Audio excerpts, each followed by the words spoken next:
ನಾವಿವತ್ತು ಅಮೆರಿಕದಲ್ಲಿರೋ ಝೂಗೆ ಬಂದಿದ್ದೀವಿ. ಅಮೆರಿಕದಲ್ಲಿ ಯಾವೆಲ್ಲ ಪ್ರಾಣಿಗಳಿರುತ್ತೆ ಅಂತ ನಾನು ನಿಮಗೆ ತೋರಿಸ್ತೀನಿ. ಇನ್ನೊಂದು ಹೈಲೈಟ್ ಏನಂತಂದರೆ ಎಂಟ್ರೆನ್ಸು ಅಲ್ಲಿ ಎಲ್ಲ ಥರ ಲ್ಯಾಂಗ್ವೇಜ್ನ ಮೋಟಿವೇಟ್ ವರ್ಡಲ್ಲಿ ಬರೆದಿದ್ರು. ನಮ್ಮ ಕನ್ನಡ ಭಾಷೆ ಕೂಡ ಇತ್ತು. ಅದನ್ನು ನೋಡಿ ನನಗೆ ಫುಲ್ ಖುಷಿ ಆಯಿತು.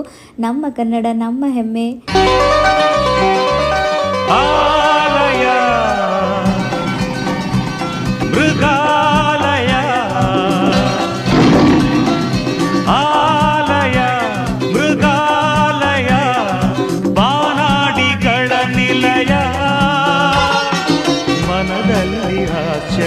ತರುವ ಈ ಕಂಗಡಿಗೆ ಆನಂದ ಕೊಡುವ